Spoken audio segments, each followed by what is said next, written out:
ফেনীর চাঞ্চল্যকর নুসরাত হত্যা মামলার রায়ে সিরাজউদ্দৌলা শাহাদাত হোসেন শামীমের মৃত্যুদণ্ড বহাল রেখেছেন হাইকোর্ট। মামলায় অপর 4 জনকে যাবজ্জীবন ও 10 জনকে খালাস দিলেন হাইকোর্ট। আসামিদের ডেথ রেফারেন্স, আপিল ও জেল আপিলের ওপর আজ রায় ঘোষণা করা হয়। বিচারপতি ভীষ্মদেব চক্রবর্তী ও বিচারপতি KM রশিদুজ্জামান রাজার বিশেষ হাইকোর্ট বেঞ্চে এই রায়ের ঘোষণা দেন। এর আগে 2019 সালের 24 অক্টোবর এই মামলায় রায় দেন ফেনীর নারী ও শিশু নির্যাতন দমন ট্রাইব্যুনাল।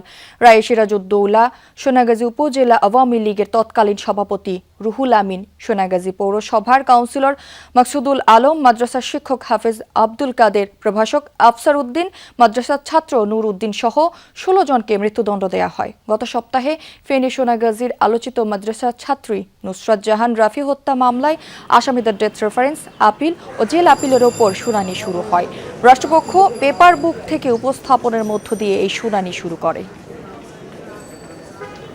2 জনের মৃত্যুদণ্ড বহাল, মৃত্যুদণ্ডপ্রাপ্ত 4 জনের মৃত্যুদণ্ড থেকে সাজা কমিয়ে যাবজ্জীবন কারাদণ্ড, বাকি 10 জন হচ্ছে বেকসুর খালাস।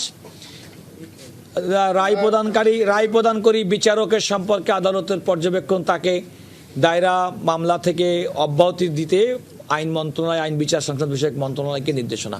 মাননীয় হাইকোর্ট বিভাগ এটি বলেছেন যে বিচারিক আদালত এইভাবে নির্বিচারে ফাঁসি দিতে গিয়ে যেভাবে প্রতিটা পরিবারের উপর একটা ডিভাস্টেটিং এফেক্ট নেমে এসেছে, এই জন্য তার বিচারিক ক্ষমতা কেড়ে নেওয়ার জন্য নির্দেশ দিয়েছেন এবং তাকে আইন মন্ত্রণালয়ে সংযুক্ত করতে বলেছেন। এই বিষয়ে আমরা আরো বিস্তারিত জানবো। আমাদের সাথে যুক্ত হচ্ছেন রাব্বি হোসেন, সরাসরি যাব তার কাছে।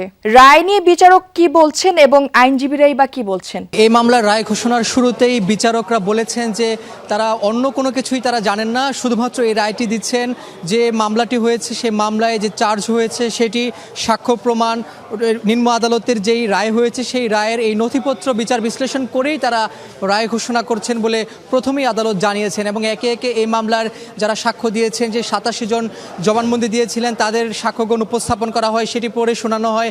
পাশাপাশি যারা আসামি রয়েছেন কাদের নাম উল্লেখ করা হয়েছে, কোন সাক্ষী কোন আসামির নাম বলেছেন, সেই বিষয়গুলো নিয়ে বিচারক তার রায়ে লিখেছেন। পাশাপাশি রায় যখন ঘোষণা করা হয় তখন দেখেছি যে এই মামলায় যে 16 জন আসামিকে বিচারিক আদালতে মৃত্যুদণ্ড দিয়েছিলেন তাদের মধ্য থেকে 2 জনের ফাঁসির রায়কে বহাল রেখেছেন, অর্থাৎ সিরাজউদ্দৌলা সহ আরও একজনের ফাঁসির রায় বহাল রেখেছেন এবং 4 জনকে মৃত্যুদণ্ডে দণ্ডিত করেছেন এবং 10 জনকেই ফাঁসির রায় বাতিল করে তাদেরকে খালাস দেওয়া হয়েছে।